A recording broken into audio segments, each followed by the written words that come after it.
Dentro do Pentágono, o ar está mais denso. O novo comando assumiu e a mensagem que ecoa pelos corredores não é de paz, é de preparação para a guerra. Um alerta que está redesenhando o mapa da geopolítica mundial. Quando o secretário Pete Hegseth diz que estamos num momento de 1939, isso não é só uma força de expressão. Ele está na prática evocando a iminência da Segunda Guerra Mundial para justificar uma das maiores reestruturações das Forças Armadas da história recente. Para ele, a era da diplomacia acabou. A única resposta agora é a prontidão total para um conflito de escala global. Mas como exatamente essa transformação está acontecendo? Para a gente entender essa nova doutrina, vamos analisar os pilares que a sustentam. Desde a redefinição de quem é o inimigo, passando por uma guerra declarada contra a informação, as batalhas travadas nos próprios corredores do Pentágono e, por fim, uma controversa cruzada espiritual que busca redefinir a própria alma do soldado americano.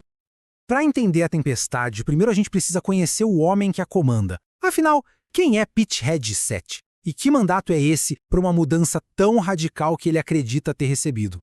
Bom, esqueça o burocrata de gabinete. A trajetória dele, dividida entre os campos de batalha no Iraque e Afeganistão e os estúdios de TV da Fox News, criou um líder completamente diferente.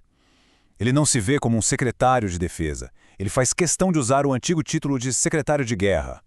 A missão dele é bem clara: cortar a burocracia e restaurar o que ele chama de letalidade das Forças Armadas, custe o que custar. E a primeira frente de batalha dessa nova era é a estratégica. Hegseth não está apenas ajustando o manual de defesa, ele está rasgando o antigo e reescrevendo um novo, mudando não só como os militares se armam, mas para quem eles apontam suas armas. O mapa de ameaças foi simplificado de uma forma brutal. Aquela complexa teia de 5 adversários globais foi desfeita. Agora, todos os recursos, todo o foco se voltam para um único adversário, a China. E, ao mesmo tempo, a estratégia se volta para dentro, com uma ênfase gigantesca na defesa do próprio continente americano. É quase uma mentalidade de fortaleza. E para lutar essa nova guerra, Hegseth está atacando um dos maiores inimigos do Pentágono, a própria burocracia. A lógica dele é direta. Se uma arma ou tecnologia funciona no campo de batalha, ela entra em produção em massa, imediatamente. Chega de processos de aprovação que levam quase um ano. Chega de projetos que duram décadas. Isso significa contratos maiores e mais longos para a indústria e, o mais importante, abrir as portas para startups de tecnologia, desafiando os gigantes da defesa a se moverem no que ele chama de velocidade da guerra. Só que a gente sabe que a guerra hoje em dia não é travada só com mísseis, ela é travada com narrativas. E é aqui que a gente entra no segundo pilar da transformação de Hegseth, o controle total e absoluto da informação que sai do Pentágono. Uma ordem sem precedentes foi emitida. A regra é simples e, para muitos, assustadora. Nenhum jornalista pode publicar absolutamente nada, nem mesmo uma informação rotineira, não secreta, sem que ela seja antes aprovada por um oficial. É, na prática, uma mordaça informativa, um nível de controle que muitos especialistas dizem nunca ter sido visto na história moderna dos Estados Unidos. A reação foi imediata e surpreendente. Essa política conseguiu o que parecia impossível: unir todo o espectro da mídia americana. De repente, não era uma briga de esquerda contra a direita. Canais conservadores como Fox News e Newsmax estavam lado a lado com CNN e NBC, todos eles se recusando a assinar o termo e denunciando a medida como uma ameaça direta à liberdade de imprensa. E essa frase do National Press Club resume o problema perfeitamente.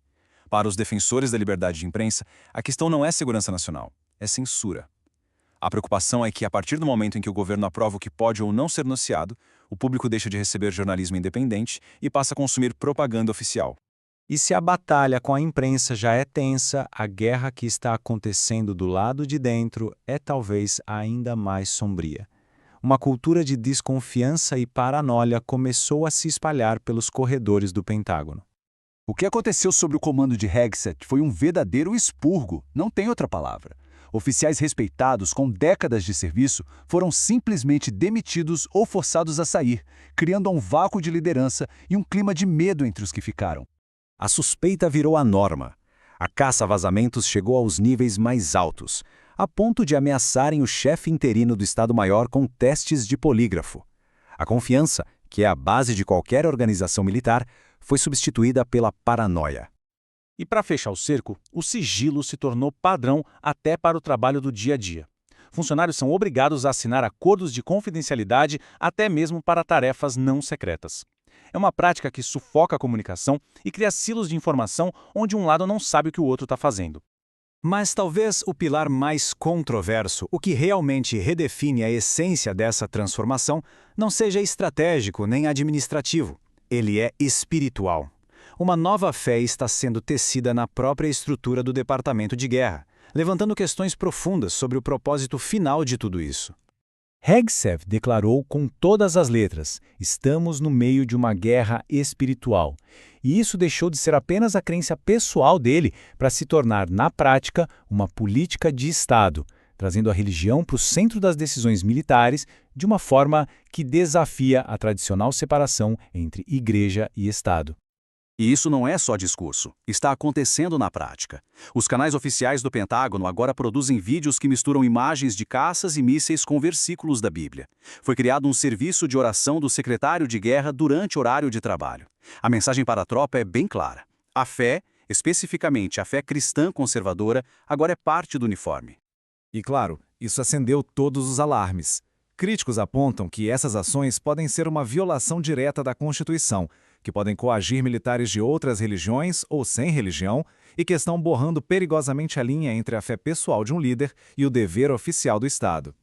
Ok, então quando a gente junta todas essas peças, a nova estratégia focada na China, o controle da informação, a paranoia interna e essa infusão ideológica, qual é a imagem que se forma? Que tipo de exército está sendo construído aqui? O que estamos testemunhando não é uma reforma, é uma demolição para reconstruir do zero. Dos planos de guerra aos passes de imprensa, da cultura interna à sua fundação ideológica, cada pilar do Departamento de Defesa está sendo refeito. É uma tentativa de refundar a maior máquina militar do mundo. E isso nos leva à pergunta final, a que vai definir o futuro das Forças Armadas Americanas e talvez do mundo. O objetivo declarado é criar um exército mais letal, mais ágil, mais pronto para o combate. Mas a questão que fica ecoando é outra. Essa transformação está realmente forjando uma espada mais afiada para defender a nação? Ou está criando um exército que responde não à Constituição, mas a uma ideologia?